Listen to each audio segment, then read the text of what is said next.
something they have watched for days, these weather systems and the patterns.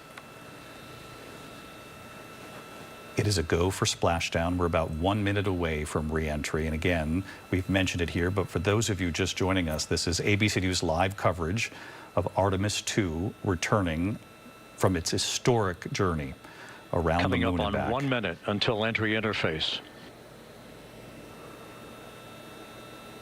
You know, the launch 10 days ago is also high anxiety.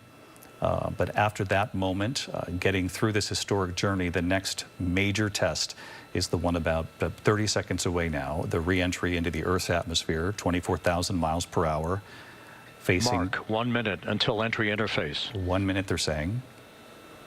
We can take our countdown down now. We'll listen until the expected NASA start of our 6-minute blackout. For this critical moment. Let's listen. Integrity, 1 minute to a 6-minute blackout.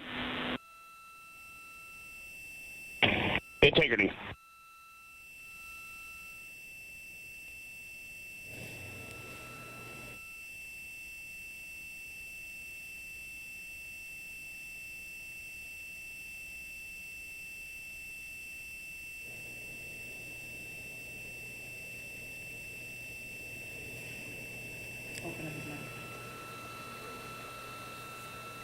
Again, the re-entry at any moment. We will not be hearing from the astronauts on integrity. 10 seconds till entry interface.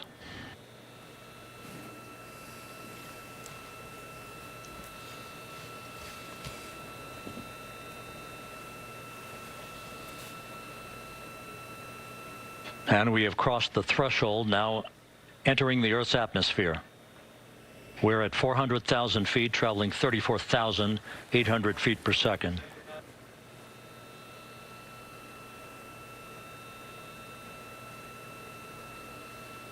Time to splash down, 13 minutes, 10 seconds. This is incredible to witness, and Susan, I gather that's some of the heat right there. Yes, that's the plasma. The plasma and the heat surrounding this capsule. And as predicted, we've entered our communications blackout. Is what leads to the blackout. This will be a 6-minute blackout period. No voice, minutes. no data from the crew. No voice, no data from the crew, as we're hearing from NASA right now. Dr. Hakeem Oluseyi, an astrophysicist, science educator, has been with us for our coverage these last 10 days. And Hakeem, you've been great throughout. This is one of the most anxious times of the entire journey. This is the true test of our trajectory. Absolutely it is. I am sitting on the edge of my seat just like the rest of you, waiting to see these parachutes deploy and a safe splashdown. Aircraft in the vicinity of the splashdown. Let's listen back into NASA, and again, they'll let us know in about 5 minutes now if they have regained communication with those 4 astronauts. As it enters the period of peak heating in the Earth's atmosphere, the first tug of gravity being felt by Integrity's astronauts since their launch back on April 1st.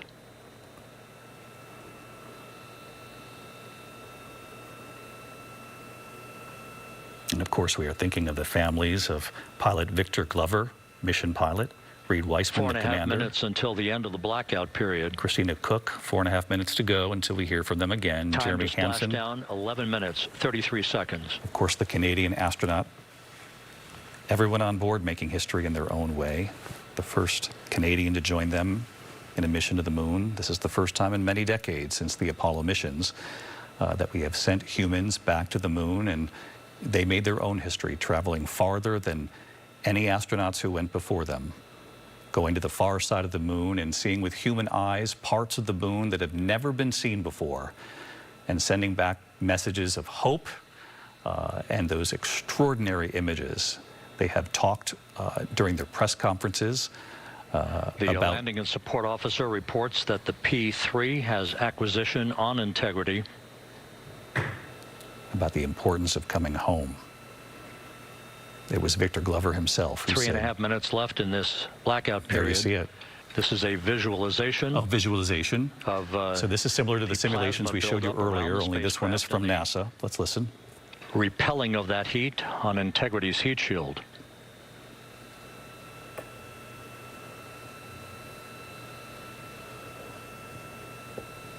I was saying Victor Glover, the mission pilot, was asked What is he most looking forward to? And he said splashdown. And who could argue with that? He also talked about this being like riding a fireball through the atmosphere, this incredible moment. And this visualization from NASA helps to explain this, why there would be a blackout during this period of time. The families of all of these astronauts. Flight Dynamics reports that airborne assets in the vicinity of the splashdown zone do have a visual on Integrity. Still 2 minutes and 40 seconds left in our blackout period. Time to splashdown, 9 minutes, 35 seconds. 9 minutes until splashdown. Let's keep this visualization, but if we could add, Dave, our director in the control room, Trevor Ault, who is at a watch party at the San Diego Air and Space Museum. And Trevor, I gather the nerves can be felt in that room right now. Absolutely, David, and what we are seeing is basically every single checkpoint that's being hit is being met with thunderous applause. You can hear a smattering right now. That's been happening continuously, 30 seconds after 30 seconds after 30 seconds after. And what we've been seeing are generations of families experiencing something that many of these people have never experienced before. I talked with one man here, an 86-year-old grandfather. He said he remembers watching the very first space launches. He remembers the Apollo flights. He remembers those first lunar missions. It inspired him to become a pilot and an engineer. Now, after 45 years of his own flight, he's retired. He is back here tonight with his grandchildren watching Artemis. And then at the same time, we're hearing from young people. There's two people behind me here, Lena, Olivia. These are students at UC San Diego who told me that they can't believe, when they learned about Artemis, they said, I can't believe it's happening in real life and not in the movies. That's how long it has been. What we've been hearing from family after family is that this is something that feels like a previous America would accomplish. Now, of course, we're in that tight window. Will it land safely? And of course, we know everyone's waiting on bated breath, but they are optimistic, David. No question about that. A lot of optimism and a lot of prayers across this country tonight as we watch and wait for Artemis 2 to emerge in communication. We're standing by for communications from the crew. We should be out of the blackout period less than a minute from now. All right, let's listen. Less than a minute here to see if we can regain communications with the 4 astronauts on board: Victor Glover, Reed Weissman, Christina Cook, and Jeremy Hansen.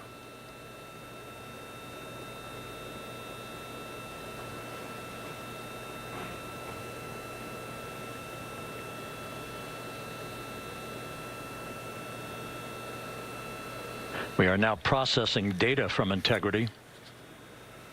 Which is a very good sign, right, Susan, that they are getting data.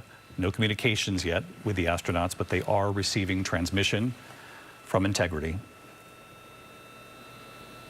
Now, this is great news. Landing and support officer reports the small boats are en route to the splashdown target zone. The vessels carrying the divers, members of the U.S. Navy standing by to race to that splashdown zone. And Susan, tell us what we're looking at right here. It's the visual. It's the camera view of the reentry. It's no longer a visualization. And, you know, it looks healthy. Well, they mentioned 6 minutes. We knew they would be 6 excruciating minutes, particularly. Passing through 150,000 feet, our trajectory is perfect. We're getting intermittent views of Integrity. Still waiting to establish voice communication.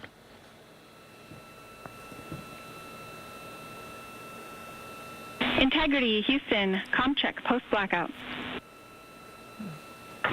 Houston, Integrity, we have you loud and clear. Incredible. Your trajectory is nominal, and your recovery teams have visual. So there you have Guidance it. looks good. Artemis 2 responding No action for the enabled internal camera controller fail. to mission control. Big cheers from the viewing room here in Mission Control as voice communication reestablished with Commander Reed Wiseman. For America and a waiting world, Integrity is 5.5 minutes away from coming home. Well, it's not often when you sit here at the anchor desk when you feel chills. This is certainly one of them. History being made tonight, Artemis 2. The first Passing mission 100,000 feet now. in many decades taking humans back to the moon. In fact, they went farther than Range to splashdown 19 nautical miles. 19 nautical miles until splashdown. We were expecting it at about 8:06 or so Eastern time, 8:07 perhaps. So just about 5 minutes from now. They mention those divers are already en route. They clearly know where, certainly the Integrity impact to the camera controller fail is no Cab 1 views of the chutes. we were expecting, hoping that we might get a view of some of these parachutes, though we're not entirely sure we We're will. processing good data through the GPS system. A good view of Integrity. Time to splashdown 4.5 minutes. 4.5 minutes to splashdown. There's an elaborate sequence of parachutes here. The first deployed at around... And a view of Integrity from the WB-57. There you go. Yeah. We're at 50,000 feet. At around 22,000 feet, you'll see the first parachutes here. Part of this sequence of chutes. I saw some movement right there. Was that a... There it is. You can see a flash of something. Not entirely Not sure yet. it's The one of the pyros chutes are yet. armed for forward bay cover jettison. A flicker of something just above. Here you're going to see the drogue, jettison, and then the drogue chutes. And they deploy at about 22,000 feet, right, Susan? And they're the first ones to come out. Yeah. There they are. There they are. There they are right there. And then And there there go the first series of other ones parachutes. right away. And we're on drogues. And Houston, we're visual 2 drones out the window. Yep. The drogue. Those parachutes right there will slow the spacecraft to about 200 drogue miles an chutes. hour. Next up, We copy. We see them. the deployment of pilot parachutes that will pull the main chutes out. Time to splash down 3 minutes and 10 seconds. Well, it's just incredible to think 4 human beings inside that capsule, right? Who have just seen the far side of the moon and come back to tell us about it. And what a bond we've witnessed from them. The hug, Perfect descent rate according to flight Integrity, dynamics. Good rates on 2 drogues. the symbol of the heart in their We keep the photographs same on board. that they sent back. And they named one of the craters in the moon that they discovered themselves after Reed Weissman's late wife, Carol. She died in 2020 of cancer. They'd been together for decades. And one of his fellow astronauts Passing through 10,000 feet, spoke of the moment. still on drogues. Because Reed couldn't say it himself, though he was moved, certainly, that the astronauts decided, let's name it after your late wife, Carol. So many stories they'll share with us. There's the second set There we right go. there. Main chute deploy. We're at 5,000 feet.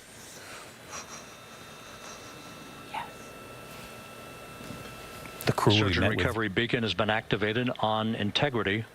the search and recovery beacon activated for those Navy divers who are And we now have racing three to the good main site. chutes. Out the window. Good 3 main chutes, good reefing, good descent rate. Good rates, and we see 3 good-looking parachutes. This is picture perfect.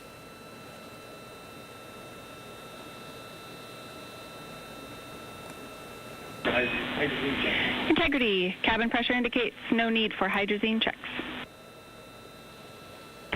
Integrity copies. This is a perfect descent for Integrity. Its crew sounding hale and hearty on board. Glad to hear it. Time to splash down 1 minute, 15 seconds. 1 minute, 15 seconds until splashdown in the Pacific Ocean off of San Diego. The USS John Murtha is in the region. Navy divers will race to the craft. They will deploy that inflatable around the Integrity capsule. about to complete a journey spanning 694,481 miles from its launch from the Kennedy Space Center back on April 1st, and a trip around the moon. I mean, these are words you have not heard in decades in this country. There are a lot of viewers watching tonight who remember this from the Apollo mission, several of them, those missions, but of course, a whole younger generation witnessing something that they've only read about in the history books.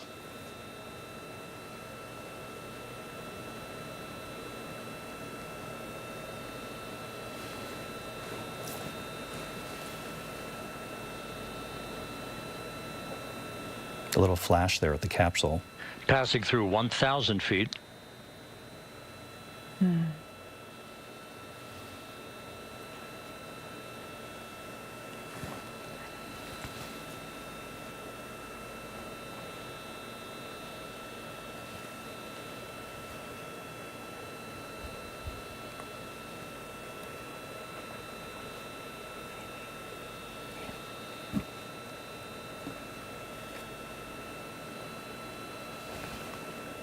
Those 3 parachutes, of course, the end of that sequence, and certainly the ones that are doing most of the work in trying to slow this capsule, slow integrity down to about 20 miles per hour. There's the splashdown. Command now. Splashdown confirmed. Copy splashdown. Waiting on VLDR. Splashdown confirmed at 7:07 p.m. Central Time, 5:07 p.m. Pacific Time. Which, by the From way, the is pages exactly of when Jules NASA said it would Verne, the modern-day happen. mission 7 to the minutes moon, past the hour. A new chapter of the exploration of our celestial neighbor is complete. Integrity's astronauts back on Earth. Back on Earth, in the Pacific. The divers will get there. They will look at the outside of Integrity to make sure. And the landing and support officer reports the vehicle is stable 1. Stable, there you We go. still will be deploying the crew module uprighting system to maintain that orientation. A perfect bullseye splashdown for Integrity and its 4 astronauts.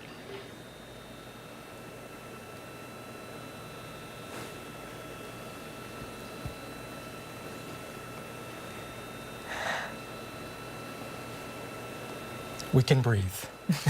We can. We just want to see them now, right? And they will get to the craft, the divers. And as I was mentioning earlier, I just don't like to talk over NASA because they're so fascinating. I'm having fun listening in on them as well. But they will check the exterior of the capsule to make sure that there isn't any significant damage, to make sure it's safe to open the latch. The unofficial splashdown time, 7:07 and 47 seconds p.m. Central Time. We'll get that refined for you. Well, That now they're would, just showing put, off. the end of the mission at a mission elapsed tell us time it's of 9 exactly days, when we 1 said it hour, would happen. 31 minutes, 35 seconds.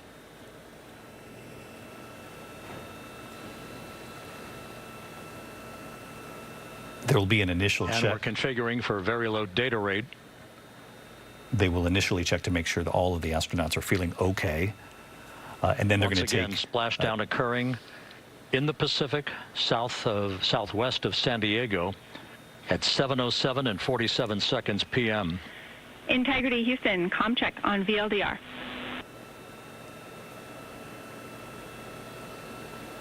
Houston, we have you loud and clear on VLDR. How us? We there have you you see the the same. fast We'll meet boats you over in making their post-landing. way to Integrity. Perfect communications established. We are told this is the first time that the U.S. Navy has teamed up with NASA to get to the crew on board, those 4 astronauts.